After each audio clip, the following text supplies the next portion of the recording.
Jaya Selatan. Boleh Yang Berhormat. Sila.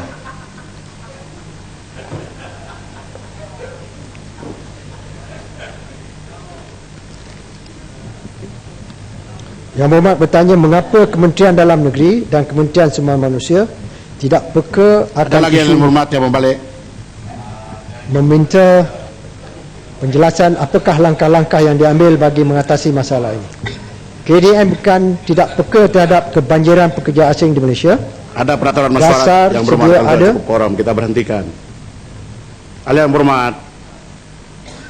Ahli Yang Berhormat semua paham. Saya kira kita ada cuma 14 jam. Kementerian 18 kementerian. Apabila Yang Berhormat berdiri, ada yang tidak sedar diri. Seolah-olah tidak ada lagi hal yang mustahil yang dibincangkan. Jadi kalau saya tidak bersikap tegas, macam mana? I have to manage time. Ahli Yang Berhormat cuma manage bila mau bercakap, apa yang mau dicakap. Tidak sedar masa pun. Jadi apabila kita ambil tindakan keras, semua ahli Yang Berhormat tidak senang hati. Jadi hati siapa yang selalu dijaga ini Yang Berhormat? Sekali-sekala jagalah hati orang yang duduk di sini. Sekali-sekala saja, bukan selalu pun. Saya arah menteri-menteri untuk menjawab secara cepat. Ada yang cepat, ada yang lambat.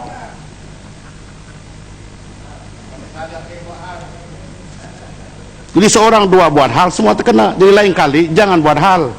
Masing-masing cek dengan ahli Yang Berhormat yang lain. Bertimbang rasalah Yang Berhormat kepada orang lain juga yang nak bercakap. Sila, teruskan.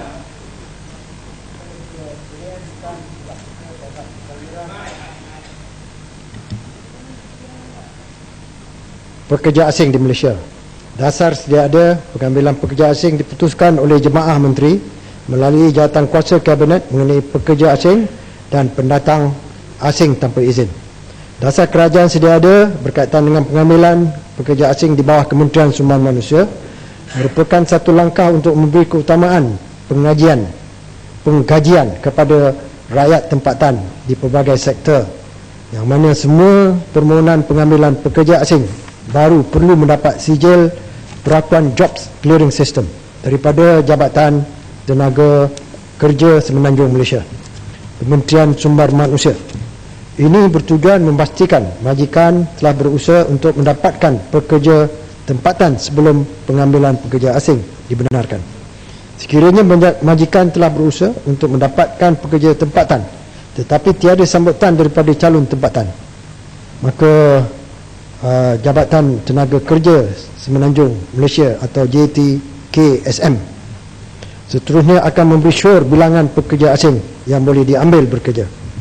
Penentuan keperluan tenaga kerja ditentukan oleh kementerian-kementerian yang menjadi agensi kawal selia bagi sektor-sektor pekerjaan berkaitan seperti sektor perkilangan yang dikelola selia oleh Kementerian Perdagangan Antarabangsa dan Industri, sektor pertanian oleh Kementerian Pertanian dan Industri Asas Tani, dan sektor perkhidmatan oleh Kementerian Perdagangan Dalam Negeri, Koperasi dan Kepenggunaan.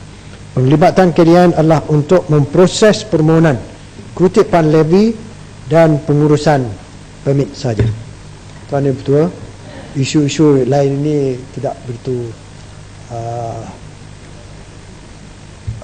penting, hanya berkaitan dengan makluman saja. Saya rasa setakat ini saja. Isu Mohon Timbalan Menteri, isu kad pengenalan palsu. Mak Rempit boleh bagi tahu Isu kad pengenalan palsu. Oleh kerana My kad kekangan palsu masa, yang jadi pengundi. Pohon penjelasan Timbalan Menteri kena jawab ni. saya akan bagi secara bertulis. Tak, saya rasa tak boleh Terima kasih. Timbalan Menteri. Terima kasih. Saya pohon Tan Sri yang Tuan Yang dipertua. Ketua, saya My juga kad ingin palsu mendapat menjadi pengundi. jawapan bertulis My daripada kad palsu kementerian. jadi pengundi Yang Tan Berhormat Sri. Kementerian Penerangan, Komunikasi dan Kebudayaan bersedia. Terima kasih Tuan Yang Ketua. Ini macam Terlebih